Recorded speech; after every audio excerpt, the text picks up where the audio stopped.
Welcome to Tri-5 Talk. Relax for the next hour with Daniel, Craig, and Joey as they talk Tri-5s and tech tips with special guests.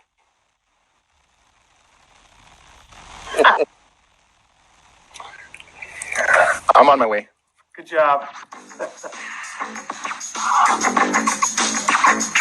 All right, this week we are back here in the mob on Tri-5 Talk. This week we have Tom Stark and Blayne. We have Tom and Blayne Stark talking about their 55 wagon and race week and everything that goes along with it. Thanks for joining us tonight, Tom and Blayne. How are you guys doing? We're good. How are you guys? Dude, it's all good, man. It's great to be here with you guys. Rocking. That's very cool. Absolutely. Glad you are here. Yeah, Very thanks good. for joining us.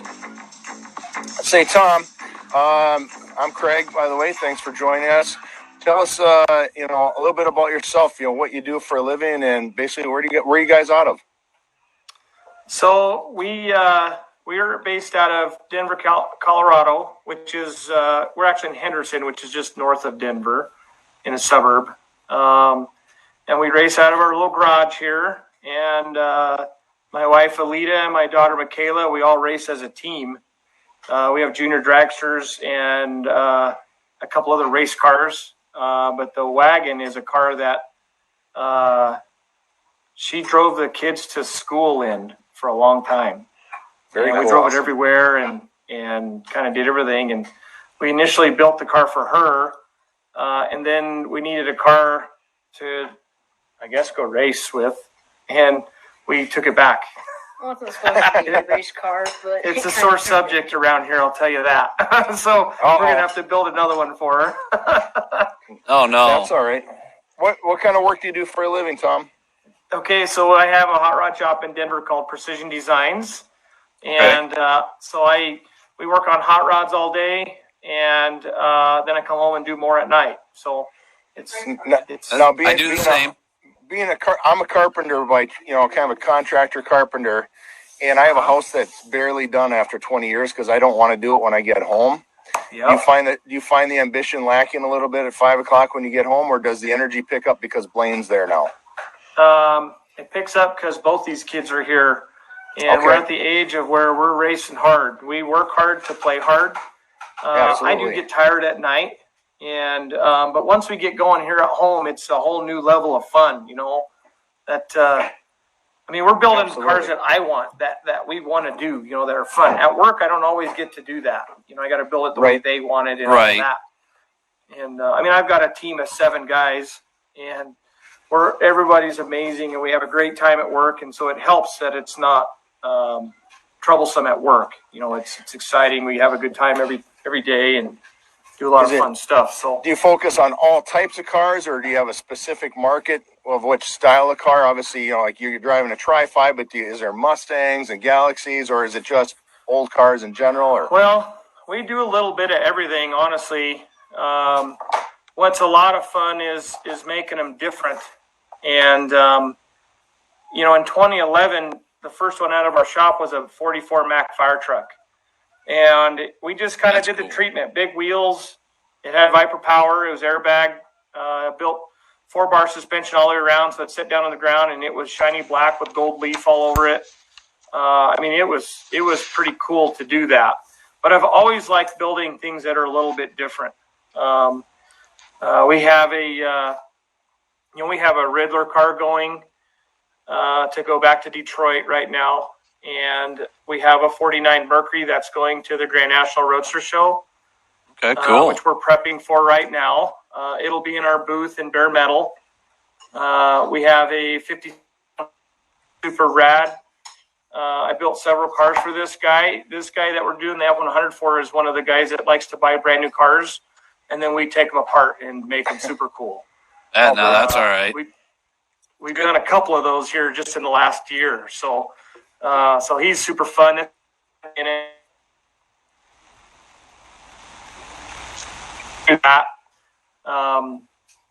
And then on the other side of the shop, in our repair or automotive side,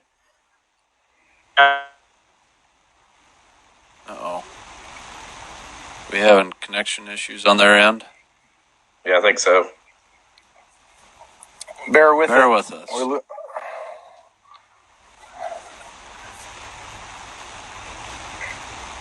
Oh, dead air. Uh-oh. That's all right. Let's talk. Yeah. So while we're gonna waiting, fill some space. We'll get him back. Oh, we got him back there. Nope. Oh, now we lost him in the Not good at all. video He'll chat. come back. Well, I mean, That's okay. some of these images people probably remember. Like to me, like to be a fan was, to see him line up the cars. There we go. I think we got him There we back. go. Got All right, back, go. Tom and Blayne. We're kind of in a bad area. We don't have good internet out where we live, so I'm sorry Okay. about that. Hey, We'll work through it. We'll work through it. So Yeah. a lot of us know you guys from Drag Week in 21. But when did you first get into motorsport? When did I first get in?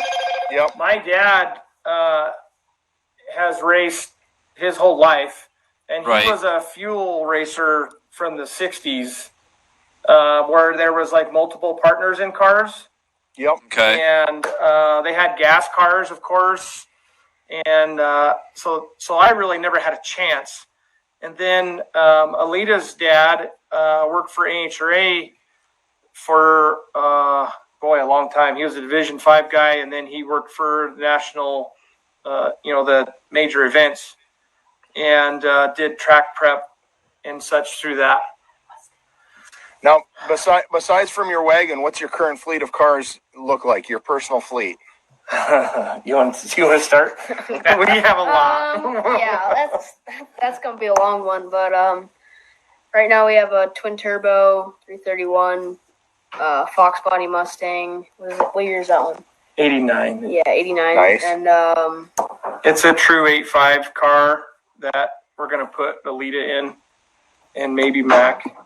Go and ahead. then we got 2, 3, 4 juniors. Two of them. One of them's in the basement right now, and one of them is hanging up at our shop. And then 2 of them are still being used right now. And I just tore mine apart yesterday, actually. And then what else we got? We got is yours a 2500? We got a GMC. Oh, the truck. Yeah, tow truck. 3/4 ton, Three-quarter, 2016 yeah. GMC. Yep. Got one of those. Yeah. What does Mom drive? Mom drives a Mercedes-Benz ML or 550. Yeah, 550. So it moves. Yeah.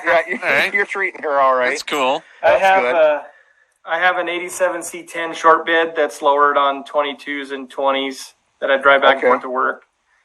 Michaela has a 93 Fox body that we're building right now that is 331 with a Vortec and a TKO. Nice.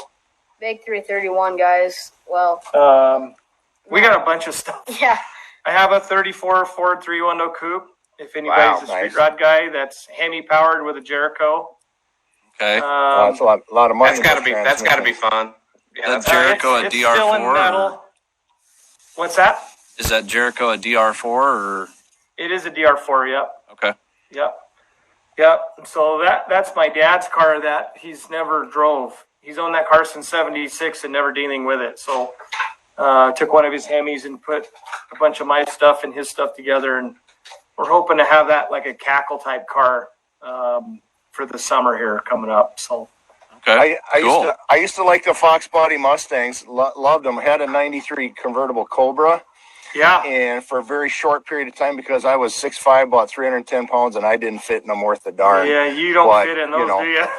No, but I think it was, someone once told me the 88 or 89, it was one of those where it's the actual fastest out of all the Fox bodies, the stock fastest ones, or the 88 or 89, I'm not sure. But they only had 225 horsepower stock back then, but they still Yeah. moved out pretty good. I think we All right. all owned one of those at one point in our lives, or had a friend or something. Yeah. Yeah, that just didn't go good for me because I had it at a point where I wasn't in Minnesota. That's where I'm at, and it's not a Minnesota car by any means for winter Yeah. time. So I had to go Right. back to the pickup truck. Now I got my fun questions I like to know on this stuff from you guys. Take out the cars out of your lives right at this moment.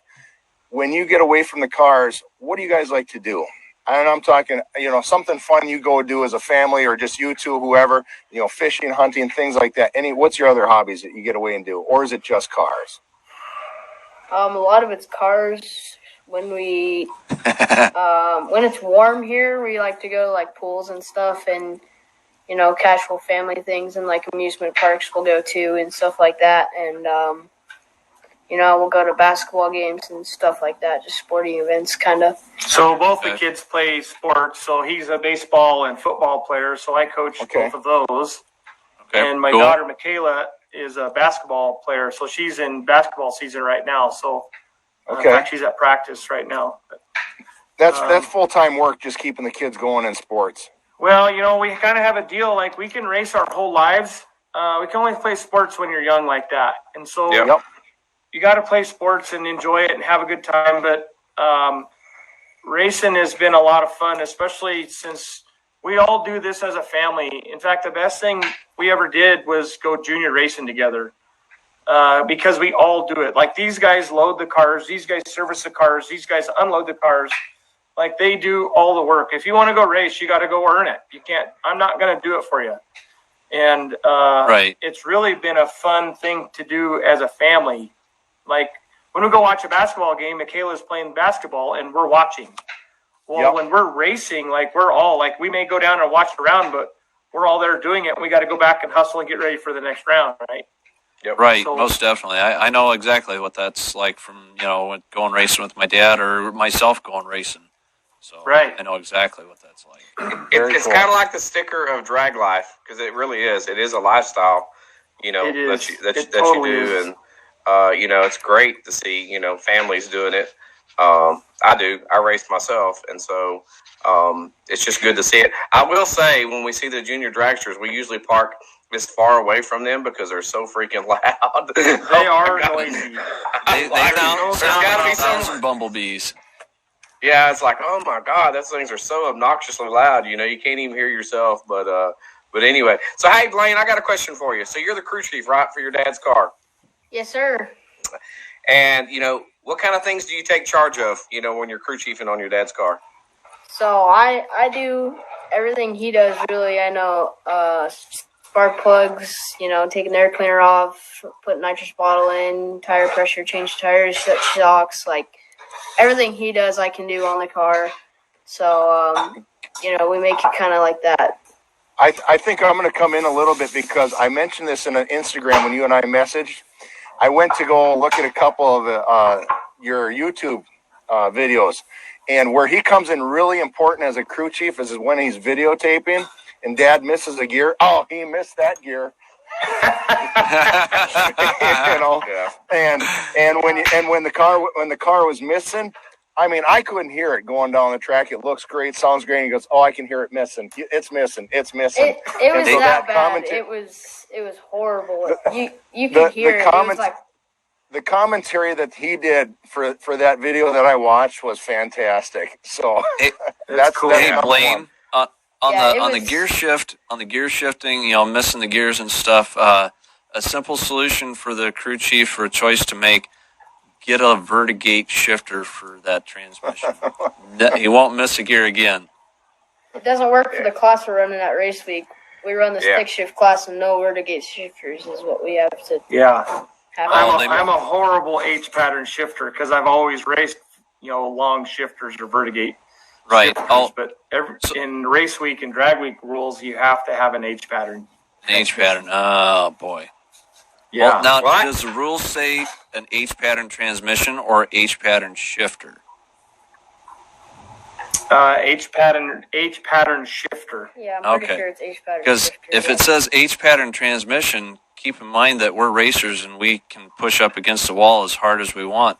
If they say H pattern transmission, I mean, most transmissions are H pattern to begin with, so it's just they left the shifter as a gray area. Yeah, there's a method to our madness in this H pattern world, so we're heading down a path for that.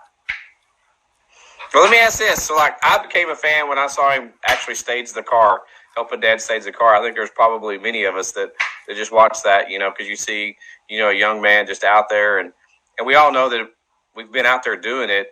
it's not all easy all the time. It's just it's hard. It's hard work sometimes, and most of the time it is. But it's just neat to see a young man out there staging a car. Like I said, having a commentary to it, and it's just like, all right, yeah, pushing your dad and y'all working together. And can you think of some moments that you can think of this past year, or even a couple of years ago that stand out to you guys?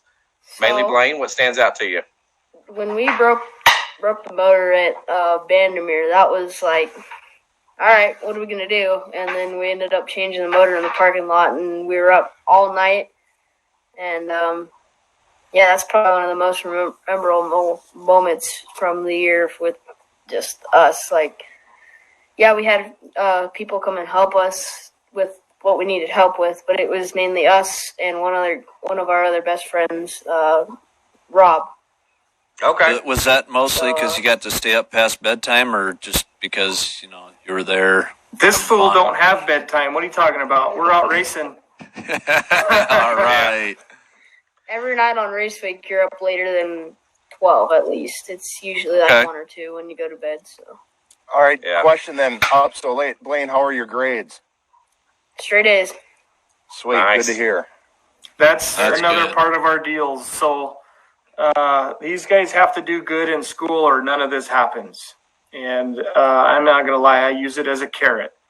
If you want to go do this, like, we got to be smart. And I mean, when we're going down the road, like, he's got a computer in front of him and like tuning the car. If you get a bad batch of gas or something, you got to pull a bunch of timing out, or we'll find a flat spot. We'll put some fuel or stuff in it. Right. But you have to be smart to do that stuff.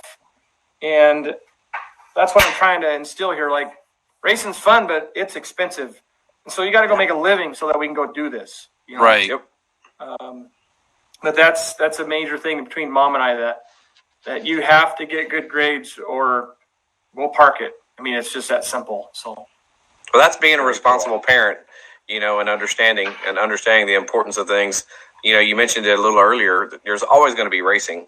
If you quit and you studied, worked on your studies or worked on your, school activities and sports, you can always go back to being racing. So it's usually always there. But let me ask you this. So what are you looking forward to in 2022? Sick with week. The wagon? I'm super pumped for Sick Week right now. That's like, let's go get it. Like, Sick Week's going to be amazing. You get to hang out at the beach every day. All the stops are really cool. All the tracks we've always wanted to go to. Like, they're going to be fast tracks, and the wagon, we're going to have it wicked up.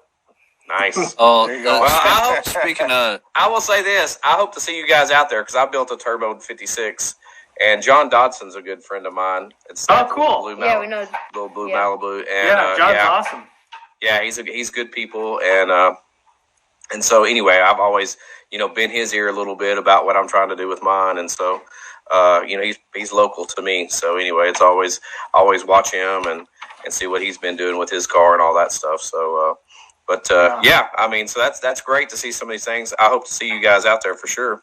So, hey, Blayne, to Sick Week? I am not going to Sick Week. Okay. No, the motor's out of my car. I did a wheelie and got the oil pan, and so I couldn't drop the pan. So I'm actually notching out the cross member so I can actually drop the pan and fix the pan next time instead of having to pull the whole motor out of it. So, right. So Gotcha. We're live and learn. I think that's one of the things. As you well know, you get into these things and you start figuring out how to work on these things because they just don't. You're going to work on them, and what's the easiest to work on them. So I'm learning as I go a little bit with that. But we've learned a lot. Have you? Yeah. You watch work on it. Yeah, I mean, you watch some of these videos and you watch, like I said, talking to people that do it, and you're like, holy moly, you're changing motors and you're changing transmissions or. All the different things that break that you don't normally break. And, your mindset's so differently about, where I can buy parts and the differences between, Rocky Mountain and the difference between Drag Week and all the different things that's there. It's sure been a different eye opener it's a test of what you can do in the garage as a team and how you can fix it on the side of the road as a team. And it's not even just, like, valve train's going to suffer, right? So we prepare for that. You bring valve train parts to fix it, or whatever, the common things are wrong with your car, your certain combo and all of that. But the things that get you are the unforeseens. Like we lost a right rear brake line 1 year, and I don't know how. The car's been proven, and somehow it broke the fitting off of the hose for at the right rear brake line. We're going around the corner, and Dad goes, "No brakes," and I go, "Uh-oh." So, but those are the things. Like, luckily, we run a hydraulic clutch, which is not my favorite, and we're going to change that. But the week before, we had a clutch line come loose, and it rubbed the pressure plate, and it rubbed a hole in the line. So we, instead of just replacing the one line, I just went ahead and put both lines in it and stuck the one that was frayed, that was still good, in for a spare. And we had that. We had that with us. Like, we just fixed it. We bled the brakes, and away we went. We should probably put a new light on that. Speaking of that. So, but those are the things that you just got to fix on the fly. Like, who knows? Who's prepared to fix a brake line on the side of the road? Yeah. That's something you wouldn't think about. Well, we carry. Yeah, that, or like I've had a pin, that just had a bad pin, on a sensor, and it's like, you don't really think that those should ever go out, be bad or anything, just by taking it on or taking it off. But so hey, Blayne, tell us how old you are. A lot of people would like to know how old you are. I'm 14. Just turned 14 in December. So yeah. And you make good grades. You've already told us that. Yep. And we know you play ball outside of that. What do you want to be when you grow up? I'm not sure yet. Mainly race car driver, but also want to be like a social media influencer. Just it's the things that sound pretty cool to me right now. So I have a feeling you won't live too far away from your dad, because it sounds like the way you guys are together, you're going to be a team for a while. Yeah, I hope so. Yeah. Do you like building the Riddler cars, or you like pretty much kind of lean towards really just like the racing stuff more? I like doing all of it. I go to work with him all the time, and I fabricate parts and stuff like that. So very cool. That's awesome, man. What's the best part you fabricated? welding. Welding. There you go. Okay. That's good. I just started learning how to weld again 2 years ago. So that's what you got to do. Yep. Very cool. Mom's telling us something. What did you say? You're only in school Tuesday through. Oh, she says he's only in school Tuesday through Friday. So on Mondays he can come to work with me, and usually he does. Ah, cool. Does Dad pay him, or is it just good times? No, I pay him. Good. It's I good do tax pay him. break. Yeah. Well, a man who does work, should be paid, and so I'm fine with that. And we have expensive hobbies, and if you want to buy something, well, then you need to come to work. Right? You can go buy that. Like all his RC car stuff that everyone sees. Like, he just dropped a video today on a new DR10, Yeah. right? Mm-hmm. That's all him. That ain't me buying it. That ain't Mom buying it. Like, that's him. So, and you take care of your stuff. That's how I was raised. When you pay for stuff like that, you're not just throwing it. And if you trash it, I mean, like I said, it's good parenting. I think, it's encouraging to see, parents like you and your wife, and just seeing the product of your kids. So, it's good to see. I think a lot of people could learn from that for sure. Well, a lot of it, Lita and I talk a lot about that, and we think a lot alike and think the same about how to raise these guys. And she's not one to like be in the camera. Like, she could be right here, but she is not. She's right on the other side of this. And everybody thinks it's just me, and it's not. It takes both of us. It takes all four of us to make all this work. And there's always, like, on the starting line, when he's on the starting line and I'm strapped in the car, like, there's a couple people that are always there, just they're behind the scenes and don't really want to be there. So it looks like he's up there by himself, but there's always somebody there to catch him if, for whatever reason, you make a wrong move or something. Starting line's a dangerous area, as you guys probably know. But this cat knows what he's doing, and he's aware of what's up there. And we're not just up there hanging around watching cars. Like, we're up there to do a job, and then we leave and we go back, fix our stuff, and we come back.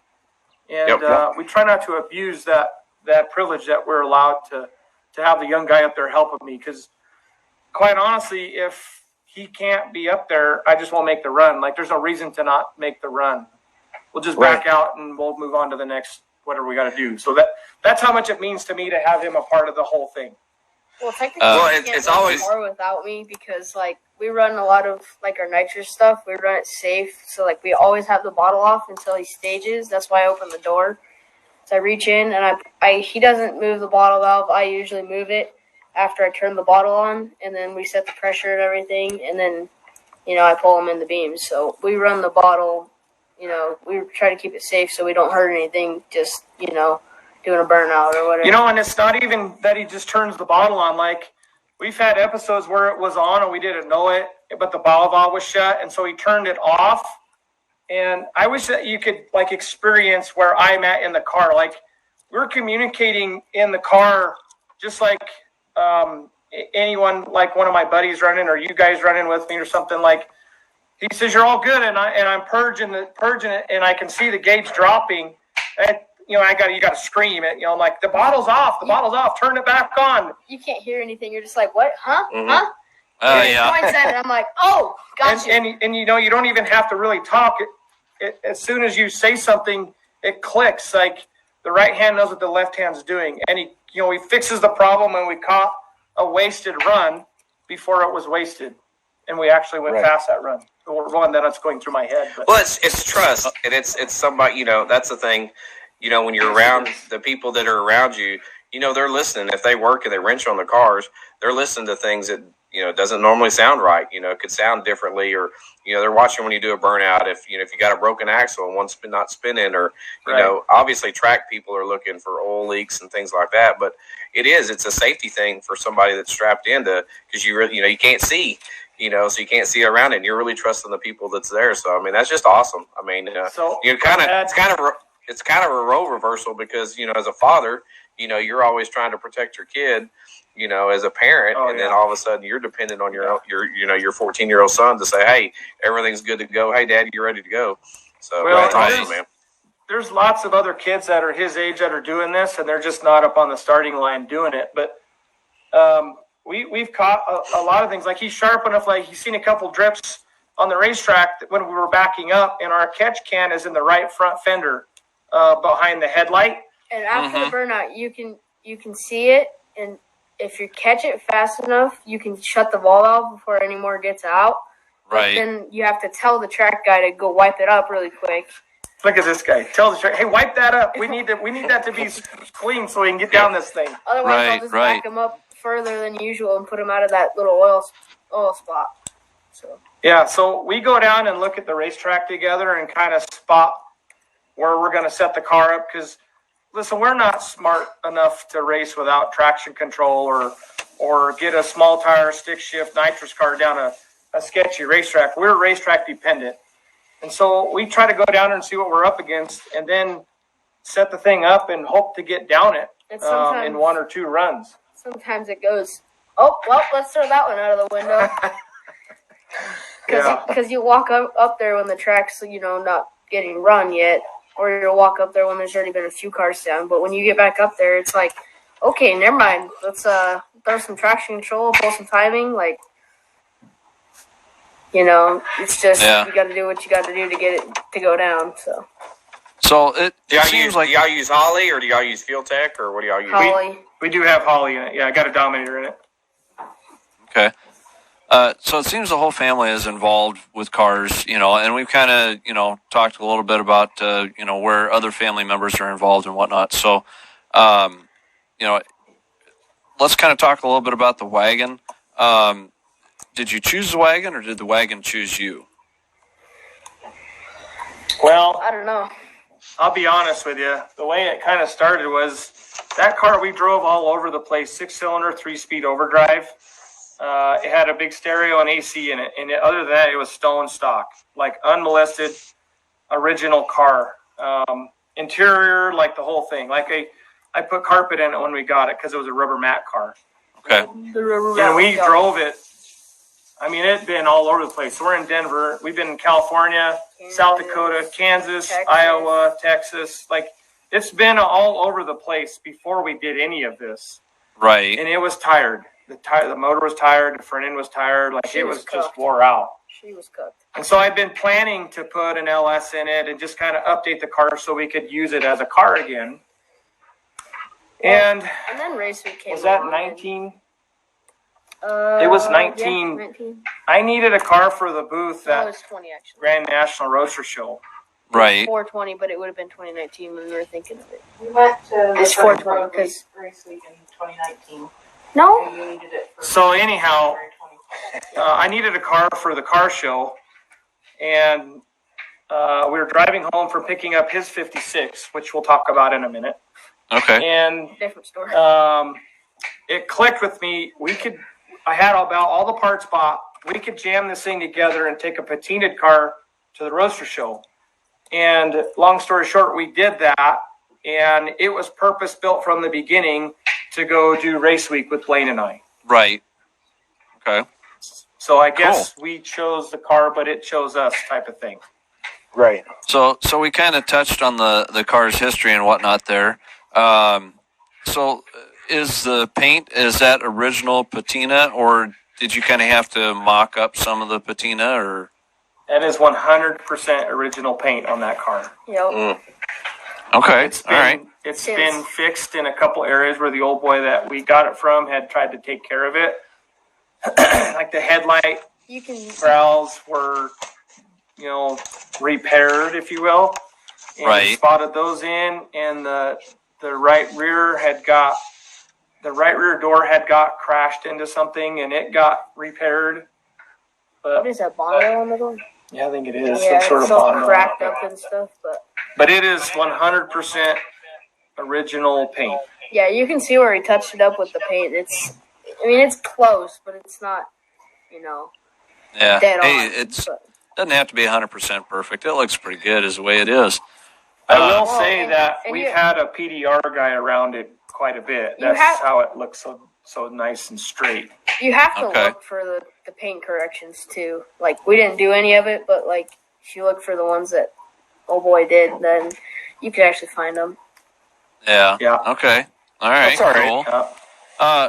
So now what's, you kind of touched on it a little bit that, you have an LS in the car. What's the powertrain, engine, transmission, how You big's want the to engine? So, the engine is a 6.0 block from a truck, and it's got stock crank, and we clearance that a little bit for just oil type deal. Just clearances for the rods. Bearing clearances. Yeah, bearing clearances, sorry. And then the rods are mainly, and then Molly pistons, which we had a custom set made by Molly. And Okay.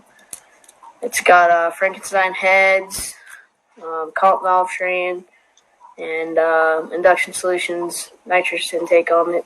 So, Fogger on it. fogger, yeah. Poly EFI. Holly EFI.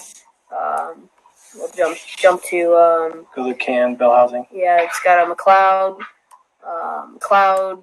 No. No. I can't speak. Black Magic. Yeah, it's got a Black Magic clutch in it, but it's got a McLeod can on it, and it's got a Liberty Gears faceplated TKX and Mark Williams 4.9-inch out back. So Okay. Let's see. You got now. Is that the Black Magic Next Gen clutch that you got in there, or? It is a next gen. yeah, it's Yep. the next gen. Yep. Okay. Okay. Cool. Yep. Well, It's a 10-inch single disc next gen. I'm the stick shift drag race guy out of the four of us. Craig's the stick shift driver, and Joey, well, he's the slush box driver. So. I get all the crap. Well, somebody's Yeah. got to do it, I guess. Well, I tell you I'm what, I'm the only sedan guy out of 56, us. and So. I have the auto, so I'm just trash. So I'm just a cruise around, look good, got the arm out the window with this 5-speed Tremec. That's all I do, Perfect. Right. I would have got the TKX because I've read the specs on it. I really like the TKX, but they didn't have it 4 years ago when I Right. bought all of my stuff. So Yeah. that's a nice upgrade. Smaller, more durable, everything. Well, they're pretty stout. So we have the first faceplated TKX from Liberty, and we're kind of in trial mode on a lot of things. So Brad and I and Nicole and I mean, we all work pretty close, and we're trying a few things in it.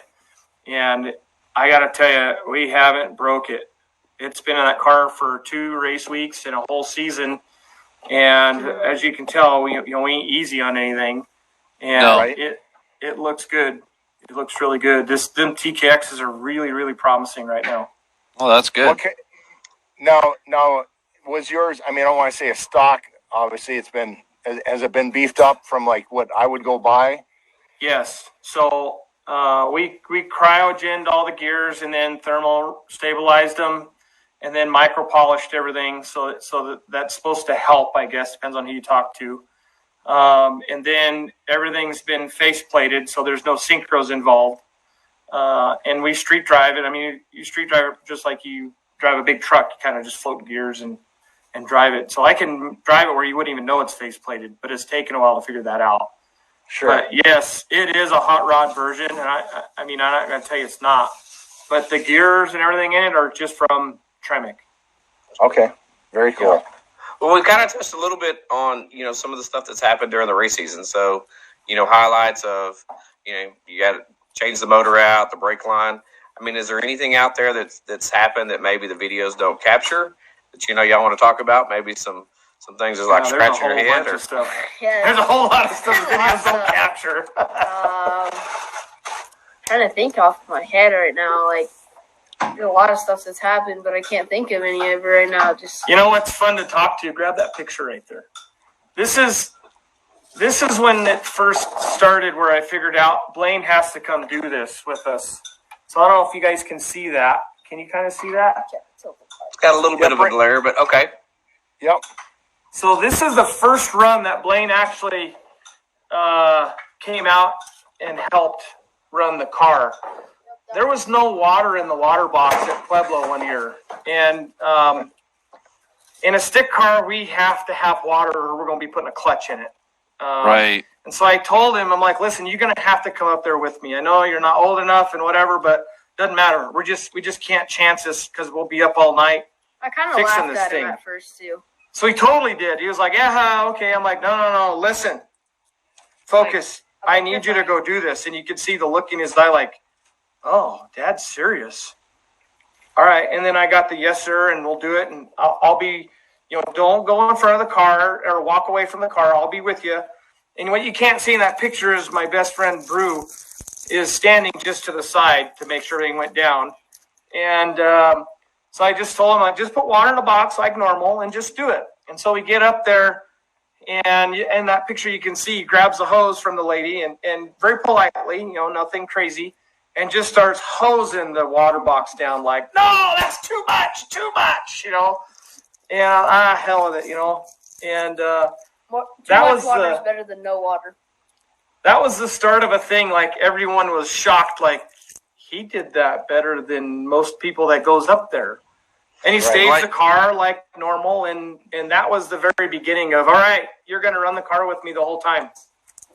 Well, that's something really important because I'll tell you, I was at Bowling Green at the Tri-5 Nationals this last year, and the guy that was up at the track did not put any water down, and there was nobody up there. It was just me, and, it's just, and it was a crappy pass, or wasn't even a pass. It was just great. I backed up. I'm thinking, okay, he's got to see, that, hey, we need to put water in the water box. And he just didn't do it. He was, playing on his phone. And so next time, this guy over here, Craig's going to be the guy, like, give me the water and, do it like it's supposed to. Well, so. Joey tells me, he says, I need more water. So I politely walk out there, and I'm not, like I said, I'm not walking on drag strips every day. I walk over to the guy and said, hey, I yell at them, we need more water, get this thing wet, everything. Joey pulls up and the guy basically goes, and it's like, it was awful. Yeah, it was bad. Yeah, well, Dude, that was the start of, like, we run this car together and we try to run it consistently. And every time we go out, every single pass we make, we try to go faster. Bracket race, whatever we're at, we try to go faster. That's our goal. And so we try a lot of things, and we try to keep everything consistent, right? Like the burnout was good. It didn't slip the clutch. Everything's the same. So we're big into repeatability here. You gotta get yourself some water in the box, and then you gotta make sure you have a straight line so you can put the tire, like, front of the tire needs to be right on that line, and then you're good to go. So little doesn't do nothing. So exactly.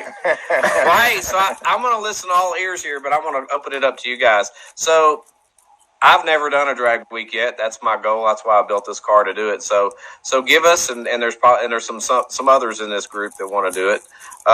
Give us some info, some things that you might do differently next time, or say, hey, this is what you need to do to start with a drag week car. Okay, I'm gonna go a little off topic really quick. It's something that just came to my mind that not a lot of people don't really know about. When we said bracket race, it kind of came to my mind. So we drove the wagon to Bandimere Speedway one day, and for a bracket about race, 30 minutes. Yeah, for a bracket race, for a stick shift bracket race actually. So we drove it up there and got in the field and whatever, and got the car figured out. Kind of went down, and it was good. And then went up there for a first round, put a 1032 or something on it. Went up there, Dad left the starting line, and he pulled second gear, and it went pop, bunch of smoke, and lit the air cleaner on fire on the nitrous backfire. Whoops. There you go. So, whoops. Yeah, we'll have that some days. It'll happen. Yeah. Yep. Still haven't quite figured out. That or forget to turn your CO2 bottle on. Been there, done that. I got to do that. Yeah. Yeah, that helps. Okay, so he's asking about Okay. race week. What do you think? What would you, if you're going to start over, what would you tell someone to do? All right, so I'll just base this kind of off my car. What I'm thinking about doing is you gotta have AC. All right. Wing windows, yeah, but AC, yes. 490 air isn't good enough for you. Yeah, no. I mean, you got your wing windows on the classic Tri-5s. They work great, but don't get me wrong, AC works better. Right. Gotta have AC is one of the things I'd say. But the AC costs horsepower, right?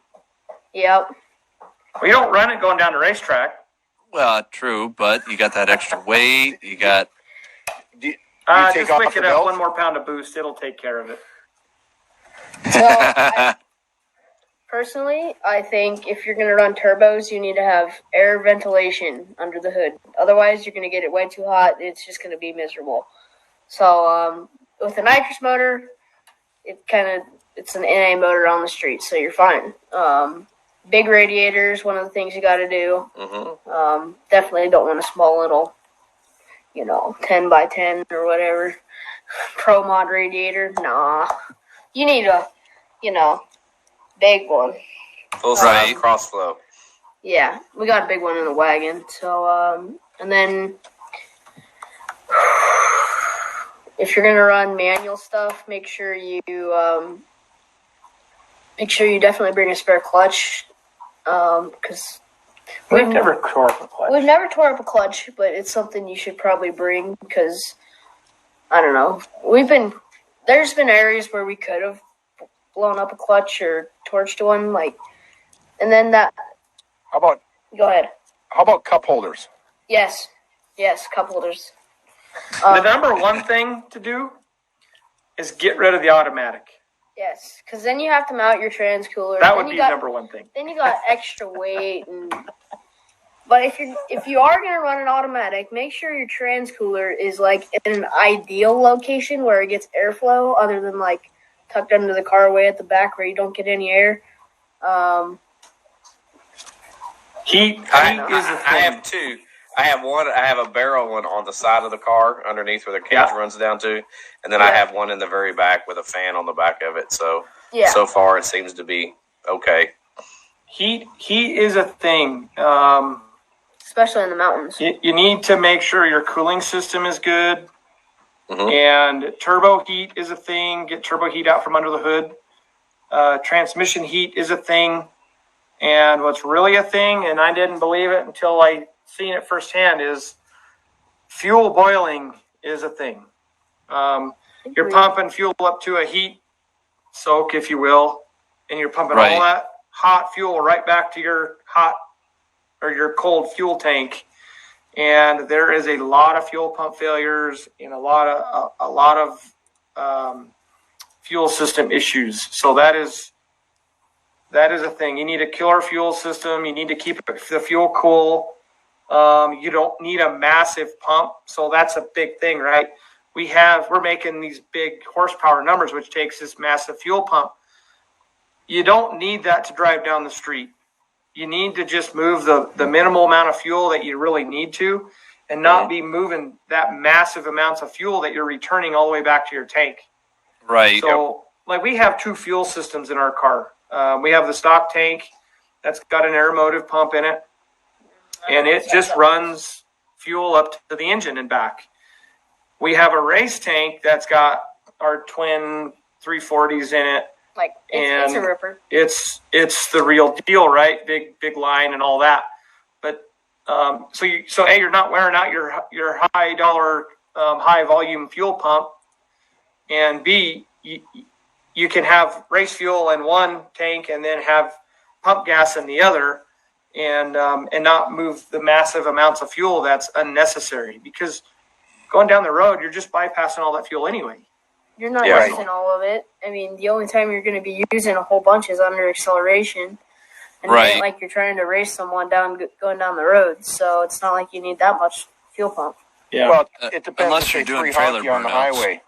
Well, yeah, if they three honky, you you get gotta three pull honk- over a second. Hang Yeah. on a second. Hold on. Just give me just 1 second. And then I'll let me just grab a nitrous bottle out of the trailer and change the fuel system. And then we're good to go. What about trailer burnouts? Don't you need that extra fuel system for trailer burnouts? Well, we don't know about that yet, because we have a clutch that gets cranky on these drives. Yeah, that's something that I was curious about. Do you crank some more base pressure into it, or do you just leave it where you had it set and go? We've done both. Where we in the mountains with the first year we ran the trailer, we did crank some base in it for downshifting. I thought we would need, but typically we don't. Like all of 2.0 down south center where it's pretty flat, I don't change the clutch tune-up. We just use it. Now, with that said, as I don't drive it silly either, like in high gear, I don't try to go around someone. You downshift it, get it in an RPM where it's got some clamping force, and then pass someone. Right. But now, with that said, I run the clutch really light, racing and street driving, and we'll wear a disc out in 1 week. Yeah. Oh, I believe it. You're probably somewhere about 300 or 400 pounds on the disc with that sintered iron disc. Yeah. So Base. we run a base pressure around that area, 400-ish, in about 30 grams of weight. And it'll go faster if I loosen it up some more, but that gets to be a little harder to street drive. Right. When it's a little bit looser than that. But like I said, we're messing with that a lot. Like, we're in the can a lot, moving things around and trying to make it work better. Yeah, when we get home, we literally change. We pull the clutch apart and see how much disc we have left, and usually we just put a disc in it because. Yeah, we'll wear like 40 or 50 thousandths off a disc. Yeah. Oh yeah. In a week, but that's 1,200 miles of trailer driving, and a dozen plus runs in the bottom tens. Yeah. With a 4,100 pound car. It did its job then. Well, that's the whole idea. Is I would rather put a clutch in the thing than kill all the drivetrain parts under it. And that's probably one of the secrets to our success is we run a light clutch. Yep. So it doesn't shock the drivetrain. We use a clutch in the gear changes, which doesn't shock the drivetrain. But I'm all about servicing a clutch than putting my spare transmission in the thing. Yeah, the best way I've ever been able to describe the type of clutch that you and I run is that our clutch is like a 21 ounce E-swing hammer, compared to a 4-pound sledgehammer, that's hitting the driveline. It just hits the driveline softer, Right. throughout. Instead of literally smack, it's like. Yep. Yeah. Exactly. Very cool. Yeah. We have data on board too, so we look at data a lot. Oh, sorry. I was going to say, Blayne, hey, give us a little update on your 56 before we close out this evening. So let's hear about it. I have a 1955 or 56 Chevy 2-door post car, 210, and so I haven't done much to it yet, but we've been looking around for some LT parts, and right now what we're looking forward, like what we're gonna plan the setup to right now is twin turbo LT with a Liberty gear, Liberty trans and Black Magic clutch, and then whatever we end up doing out back, which I think we're gonna try to stay with leaf springs, but definitely gonna be a small tire car. Awesome. So, do you think you'll ever graduate to the point of being cool enough to drive a hardtop? Well, not a big hardtop guy, not gonna lie. I kind of like the post. That makes this guy happy. Yeah. I've had both, and I don't like that rattling ass flipper and windows that don't seal. I hear that all the time, but anybody that follows me or knows me knows that I'm a flipper fanatic. If I see somebody that's got flippers not working, it drives me nuts. Yeah. And the whole thing is, the biggest thing is, like, people say that about the hardtops rattling it, and I will tell you, okay, the windows are up. There's a little rattle going down the highway if you hit a bump, but I replaced all of my felts, had my flippers rebuilt, everything works, and it isn't loud. It's nice and quiet, but there's a lot of guys out there that don't know how to rebuild the flippers. They don't know how to adjust them. And when of course, if you got that and the flippers are going down, moving in the wind, and Joey's going to be doing 5-second eighth miles here with his flippers, and they're going to stay down because we got them right. Super cool. Yeah. It's been there. It's already been there already. But yeah. So he does kind of give me a hard time about flippers, but yeah, it's funny. My dad was a hardtop guy, and so I have his car, so it's cool. It's pretty cool. Yep. And but yeah, post cars are cool. We have this little thing, back and forth on this page. We just kind of rib each other a little bit, definitely for sure. But I will say, Larry Larson last week actually likes the hardtop over the post cars. So I'm just going to throw that out there. So, what does Larry know? He don't know nothing. Let me ask. I want to ask Blayne something. Blayne, because you're into cars, and trust me, I dig it, because I think one of the problems with all motorsports, and I'm talking about just from what you guys do all the way down to like what I do, just going to your local car shows and gatherings, there's not a lot of people younger. And when I say younger, I mean, we're, Daniel's the youngest here, but Joey and I are the same age, 48, 49 years old. And when you don't see people in their 20s, let alone their teens, what do your friends think when you're going racing? Do they think it's nuts because they're just sitting home playing Fortnite and Legos? Or do they think it's pretty cool what you're doing? None of them really actually understand it. Like, I tell them, I'm going to go racing this weekend. They're like, oh, cool. And then they're like, oh, yeah, I'm going to sit and grind on Fortnite or whatever. And I'm like, it's not fun, but, I mean, okay. Right? Yeah. Well, and I've got a 17-year-old, and I try the best. He enjoys the car. I just got him his first old POS 1999 Ford Ranger to beat up for his first car. And, and so he's getting into it, but it's not, he loves it, but it's not his thing yet, because he doesn't have his own car. And I'm not letting him drive mine yet because he's still learning how to drive a stick. And so to see somebody like you bringing up another generation is what it's all about, because we need kids like you to inspire other kids to get off the couch and learn how to wrench, learn how to enjoy stuff. And I guarantee you, if you take one of your friends that don't enjoy it and don't understand it, you put them in the back seat without a seatbelt and let them do a 10-second pass and see the smile on their face, they'll be back.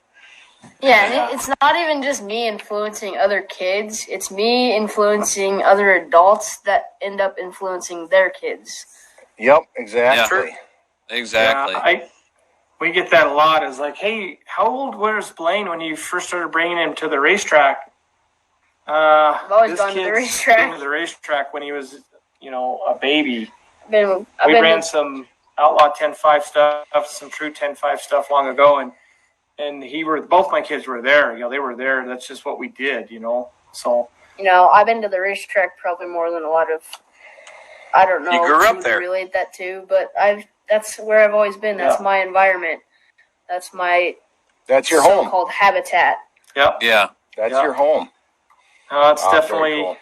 a way of life for sure, right? You just got to most keep doing Blayne, you just keep doing what you're doing, man, because of the knowledge that you have. And I'm going to tell you, I'm not a race car guy. I haven't been to a lot of races, and these guys know that because it just wasn't how I was brought up or where I was at. I've got my dad's car, and like when you started rattling off the specs of your motor, and I could tell you that's what I did when I was a kid because I love my dad's 55 hardtop. I could tell you, yep, it was a 301. It's a 283 punched out, 125 over. It's got the full race cam, which now sounds silly, but that's what they called it, the full race cam. The 202 Camelback heads, the 650 Holly double pumper. I used to go through all the specs of my dad's car. Intake or your out of block performer. Yep. Yeah. Exactly. So keep being you, buddy. So Absolutely, man. So in closing, I got a couple, 2, 3, rapid fire questions here. Because we're getting close on time, so I kind of try and keep us close to an hour, 45 minutes, an hour. So, NA, turbo, supercharged, or nitrous? Yes. All. Okay. So then we got yes. manual or automatic? Manual. Manual. Okay. All right. Obviously. Painted or patina? Both. Yes. Yes. All right. And we already hit on it. It's Joey beat me to the punch, but we always ask post or hardtop. So. Post. Yeah. Yes. How's that? I like them all. I got to tell you, I just like them all. I like all Ford, Chevys, GMs, all of them. I love all of them. Absolutely. Oh, that's good. That's good. Well, I want to thank. Go ahead, Craig. I was just going to say, Jed Gage, a fellow mob, because as you guys know, we're live in the mob right now on our Facebook group. And it's a select bunch of guys that we get together. And then this is going to get broadcast out over on YouTube. And that's where I'm going to come in on we're both going to come out on the Instagram and post the links so guys can watch it that way. Cool. And Jed Gage is on there. He's old Betsy, 57, and he's got a big monster freaking motored 57 hardtop, beautiful car. And he said, this is probably one of our best podcasts that we've had as we're kind of still learning our way. And I got to agree because having the both of you on here, it's been absolutely fun. Absolutely. Oh man, great to be here. It's fun to talk about all this with everyone, and I can't believe the traction that we've gotten because honestly, we're just out doing what we like to do, and it's easy to capture that now, and it's fun to see that people like the father-son thing because I love the heck out of it. Yep. Yeah, most definitely. Do you have any thoughts of going to the Tri-5 Nationals? We haven't really discussed it. We're big into this drag and drive thing right now. This drag week, race week, sick week thing, man. That's our goals. I go to car shows for a living. I don't like to sit around. I want to go do something with my car. And, I agree. But I wouldn't be opposed to going to one. That would be fun to go there, Yeah. But, if the wagon's together, we might consider it. Well, I'll tell you what. We had 5 big tents, all of us sitting together last year. Joey got down to the drag strip. We got a lot of guys in the mob that like to run the strip. If I actually show up with a car that's not hurting, because I always seem to hurt something before I go, I'm just going to do the fun runs down the strip anyways. And Daniel, he's still thinking about it. So keep in mind, if you go, you're going to be sitting with us, relaxing and having a good time. That'd be fun. And Blayne, I'll let you take care of the water and you can pull me in. How's that? Awesome.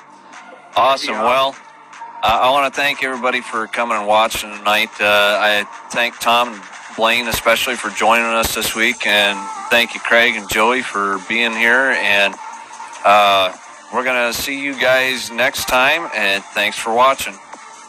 Yep. Thanks, guys. Awesome. Thank you. Yep.